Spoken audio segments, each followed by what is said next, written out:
Amaravati capital city ఏదైతే ఉందో ఈరోజు 217 చదరపు కిలోమీటర్ల అమరావతి క్యాపిటల్ సిటీని ఎస్టాబ్లిష్ చేసి వర్క్స్ ఎంతో వేగవంతంగా జరుగుతున్నాయి.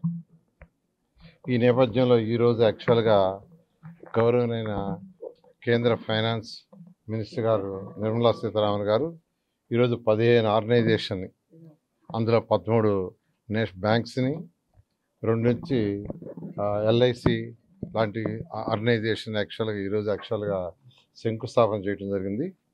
ఇవన్నీ కూడా దాదాపు 1.5 yearలో పూర్తి చేసేట్టుగా ప్రణాళికని యాక్చువల్గా ఇవ్వటం జరిగింది.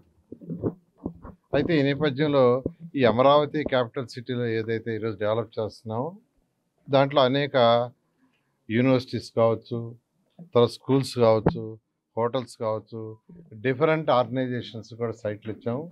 దాదాపు వాళ్ళందరూ యాక్చువల్గా ఆల్మోస్ట్ గ్రౌండ్ చేస్తున్నారు 1 by 1. కొన్ని అయితే యూనివర్సిటీలు ఆల్రెడీ అయినాయి. ఈ నేపథ్యంలో ఇక్కడ ఏదైతే ప్లాన్ చేసాం రాబోయే 30 సంవత్సరాలు ఇక్కడ ఉన్న ప్రజలకు వాటికి కావాల్సిన ఆర్థిక వ్యవస్థని డెవలప్ చేయడానికి, ఆర్థిక వ్యవస్థని ప్రజల యొక్క జీవనస్థితిని పెంచడం కోసంగా ఇక్కడ కొన్ని స్మార్ట్ ఇండస్ట్రీస్ రావాలని, అదేవిధంగా ఒక ఇంటర్నేషనల్ స్పోర్ట్స్ సిటీ, అదేవిధంగా ఒక ఇంటర్నేషనల్ ఎయిర్పోర్టు, ఈ 3 రావాలని ముఖ్యమంత్రి గారు యాక్చువల్ నిర్ణయించడం. ఎందుకంటే ఆ ఇన్ఫ్రాస్ట్రక్చర్ రాందే ఈ ఏరియా డెవలప్మెంట్ ఉండదు. ఇక్కడ ఉన్న వాళ్ళ యొక్క గ్రోత్ రావాలన్నా, భూములకు విలువ రావాలన్నా ఖచ్చితంగా ఇక్కడ స్మార్ట్ ఇండస్ట్రీస్ రావాలి. ఆ ఇండస్ట్రీస్లో పనిచేసే దానికి మనుషులు ఉండాలి. వాళ్ళు వచ్చినప్పుడు యాక్చువల్గా వాళ్ళకి కావాల్సిన సౌకర్యాలు, హౌసెస్ కావచ్చు, వాళ్ళ పిల్లల స్కూల్స్ కావచ్చు, వాళ్ళ దగ్గరికి వచ్చేవాళ్ళ కోసం వాటి కోసంగా డిఫరెంట్ హాస్పిటల్స్, యాక్టివిటీస్, ఇవన్నీ ఎకనామిక్ సైకిల్ రన్ కావాలంటే, ఎకనామిక్ గ్రోత్ రావాలంటే ఖచ్చితంగా స్మార్ట్ ఇండస్ట్రీస్ రావాలి. అదేవిధంగా ఒక ఇంటర్నేషనల్ ఎయిర్పోర్ట్ లేదే ఆ ఏరియా డెవలప్ కాదు. ఈరోజు హైదరాబాద్ తీసుకుంటే పాత ఎయిర్పోర్ట్ అయితే రోజుకి 20 ఫ్లైట్లు కూడా దిగే కాదు. అందుకనే ఒక ఇంటర్నేషనల్ ఎయిర్పోర్టు 5,000 ఎకరాల్లో కట్టాలని ముఖ్యమంత్రి గారు నిర్ణయించారు. అదేవిధంగా ఒక ఇంటర్నేషనల్ స్పోర్ట్స్ సిటీ కట్టాలని నిర్ణయించారు. వాటికి కొంత ల్యాండ్ తీసుకోవటానికి ముందుకు యాక్చువల్గా ఈ గ్రామాల్లో కలెక్టర్ వారి యొక్క అధికారులు యాక్చువల్గా గ్రామ మీటింగ్లు పెట్టారు. దాంట్లో రిజల్యూషన్స్ తీసుకున్నారు.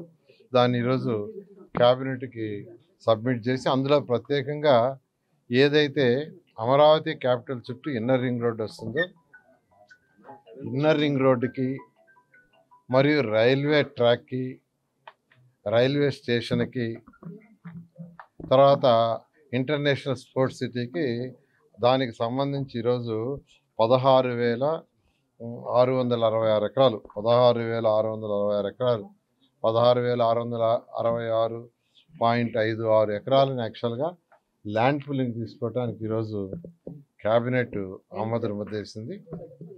దీని మీద యాక్చువల్గా railway track, railway station, international sports city, inner ring road, దీనికి సంబంధించి యాక్చువల్గా ఎయిర్పోర్ట్ కాదు, ఈ వీటికి మాత్రమే ఈ యొక్క 16,666.5 ఎకరాలు క్యాబినెట్ ఆమోదించింది. దీని వెంటనే అధికారులు యాక్చువల్గా దీని మీద ముందుకు పోయి ప్రొసీడ్ అయ్యి, గతంలో ఏదైతే ల్యాండ్ పూలింగ్కి రైతులకి ఎలాంటి బెనిఫిట్స్ ఇచ్చామో అదే బెనిఫిట్స్ కంటిన్యూ చేయమని యాక్చువల్గా ఆదేశించారు. దాని మీద ముందుకు పోవడం జరుగుతుంది. ఏ గ్రామాలు ఎంత తీసుకున్నారు, అలా కాకుండా ప్రభుత్వ భూమి ఎంత ఉంది ఆ గ్రామాల్లో? దీంట్లో తీసుకుంటే యాక్చువల్గా వైకుంఠపురం, పెద్దమూరు, ఎండ్రాయి, కర్లపూడిలో మొత్తం 7,562 ఎకరాలు. అదేవిధంగా వడ్డమాను, హరిశ్చంద్రాపురం, పెదపరిమిలో మొత్తం వచ్చి 9,097.56 ఎకరాలు. ఇదంతా కలిసి 16,666. ఇది కాకుండా గవర్నమెంట్ ల్యాండ్ యాక్చువల్గా 3,808 ఎకరాలు ఉంది. అది ఎక్కువ భాగం కొండలు, వాటరు ఉంది, ఎక్కువ భాగం కొండలు, వాటర్తో ఉండేది.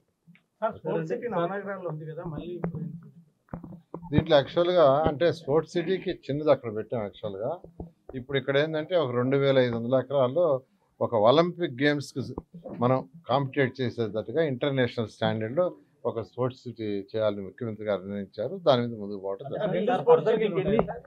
ఇప్పుడు ఉన్న స్పోర్ట్స్ సిటీలో ఉన్న స్థలం చాలా తక్కువ. ఏదైతే ఉందో దాంట్లో ఉండేది కేవలం ఒక 70 ఎకరాలే స్పోర్ట్స్ కాంపిటేటివ్ పెట్టాం. 70 ఎకరాలు మాత్రమే ఉంది. కానీ 70 ఎకరాలు ఇంటర్నేషనల్ లెవెల్లో పెట్టలేం కాబట్టి ఇంటర్నేషనల్ లెవెల్లో ఒక మంచి స్పోర్ట్స్ సిటీ చేస్తే ఎకనామిక్ గ్రోత్ వస్తుంది. ఎకనామిక్ గ్రోత్ వస్తే ఇక్కడ ఉన్న ప్రజలకి ఆర్థిక పరిస్థితులు పెరుగుతాయి, రాష్ట్ర ఆర్థిక పరిస్థితి పెరుగుతుంది. దాన్ని దృష్టిలో పెట్టుకొని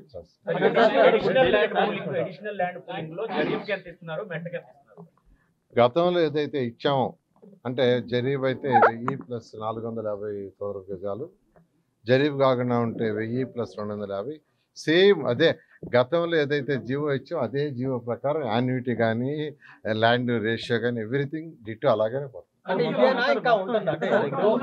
దశలు అన్నారు, ఇప్పుడు 3వ దశ కూడా ఉంటుంది. ఎందుకంటే ఇప్పటికే మీరు చెప్పారు 44,000 ఎకరాలు తీసుకోవచ్చు. ఇప్పుడు యాక్చువల్గా ఇమ్మీడియట్గా ఇంటర్నేషనల్ స్పోర్ట్స్ సిటీకి, రైల్వే ట్రాక్కి, ఇన్నర్ రింగ్ రోడ్ ఏదైతే వస్తుందో ఆ ఏరియాలో ఈ ల్యాండ్ తీసుకున్నాం. నెక్స్ట్ అధికారులు వర్కౌట్ చేస్తున్నారు.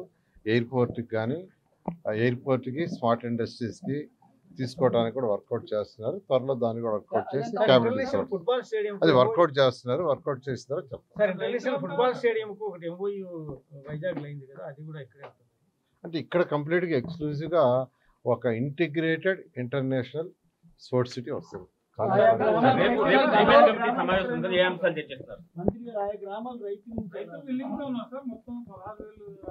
గ్రామ కమిటీలు పెట్టారు కలెక్టర్ గారు, అవన్నీ వచ్చినాయి. యాక్చువల్గా వాళ్ళందరూ యాక్సెప్ట్ చేశారు.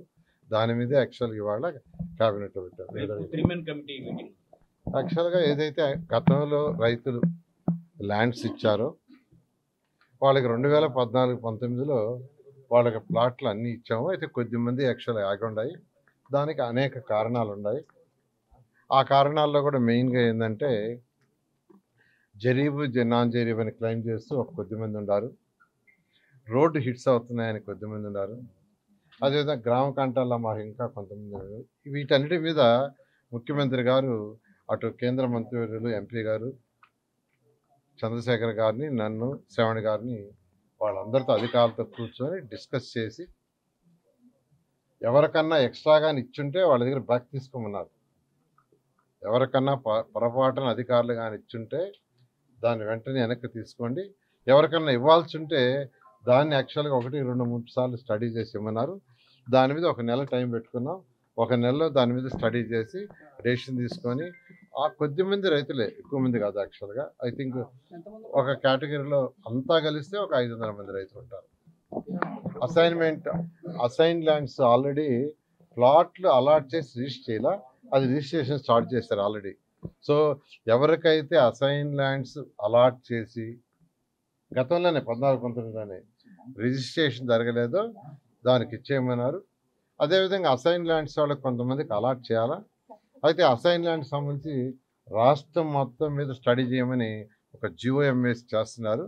అయితే దానికి కొంత సమయం పడుతుంది కాబట్టి ఈ అమరావతిలో ఏదైతే 300 ఎకరాలు రైతులకి ఎవరైతే వాళ్ళు 9.14 ఇచ్చి వాళ్ళకి ప్లాట్ అలాట్ చేయలేదో దానికి సంబంధించి నెక్స్ట్ క్యాబినెట్కి యాక్చువల్గా తీసుకురమ్మన్నారు. దీని వరకు సపరేట్గా చేస్తామని ఆ విధంగా రైతు సోదరులకు సంబంధించిన సమస్యలు 1 by 1 చేస్తున్నాం. యాక్చువల్గా క్యాబినెట్ లో జనసేన నుంచి ఉన్న సలహాలు వచ్చాయి. ఎందుకంటే ఇంతకుముందు క్యాబినెట్ డ్రాప్ చేయడానికి వాళ్ళు ఫస్ట్ ఫేజ్ కంప్లీట్ చేస్తే బాగుంటుంది సలహా ఇచ్చారు. ఇప్పుడు వాళ్ళు చెప్పింది ఏంటంటే రైతు సోదరులు కొందరు వస్తున్నారు, సమస్యలు ఉన్నాయన్నారు, ఆ సమస్యలు సాల్వ్ చేసి ఇవ్వమన్నారు. అందుకని ఏదైతే పర్టికులర్ అసైన్ ల్యాండ్స్లో 2014-19లో అలాట్ చేస్తే ఏది వాళ్ళకి అవి రిజిస్ట్రేషన్ ఆపింది. దాని రిజిస్ట్రేషన్ కొనసాగించేస్తున్నాం. వాళ్ళ సమస్య తీరిపోయింది. అదేవిధంగా 300 ఎకరాల ల్యాండ్ వాళ్ళు ఇచ్చుండారు, ప్లాట్లు ఇంకా అలాట్ చేయాలి. దాన్ని కూడా అలాట్ చేస్తాము, నెక్స్ట్ క్యాబినెట్ ఇద్దామని ముఖ్యమంత్రి గారు చెప్పారు. అదేవిధంగా రిజిస్ట్రేషన్ పెండింగ్ ఎవరైతే చేసుకోలేదో వాళ్ళందరికి కూడా సిఆర్డీఏ నుంచి ఇప్పుడు 3 సార్లు ఫోన్ చేసాం, రండి రిజిస్ట్రేషన్ చేసుకోమని. రోజు రిజిస్ట్రేషన్ జరుగుతున్నాయి. మొన్నటి వరకు 90 జరుగుతున్నాయి. ఇప్పుడు తగ్గిపోయినాయి, అయిపోయాక తగ్గిపోతూ వస్తే ఇప్పుడు 20-30 జరుగుతున్నాయి. ఆ విధంగా వాళ్ళ సమస్యలన్నీ 1 by 1 సాల్వ్ చేస్తున్నాం కాబట్టి ల్యాండ్ పూలింగ్ మమ్మల్ని వారు కూడా చెప్పడం జరిగింది. దాని మీద వాడు గతంలో మీరు మంత్రులందరూ ఇంటింటికి వెళ్ళి రైతులతో మాట్లాడి ఒక భరోసా కల్పించారు. ఇప్పుడు రెండో ఫేజ్ లో కూడా ఏమైనా ప్రజాప్రతినిధులు అక్కడ వెళ్ళి రైతులతో మాట్లాడి వాళ్ళు భరోసా ఇచ్చి భూములు తీసుకునే అవకాశం ఉంటుందా? ఖచ్చితంగానండి. యాక్చువల్గా ఇది ప్రజలు రైతులతో ప్రజాప్రతినిధులు కలిసి మాట్లాడి డిస్కస్ చేసి వాళ్ళకి భరోసా ఇచ్చి ఖచ్చితంగా భరోసా అడుగుతారు. భరోసా ఇచ్చి ముందుకు పోవడం జరుగుతుంది. Thank you. సేమ్ అదే కౌలు సేమ్ కౌలు. Local to global news at your finger tips. మీ చేతిలో ఒక ఆయుధం. Download Raw TV app. Media legend Ravi Prakash is back.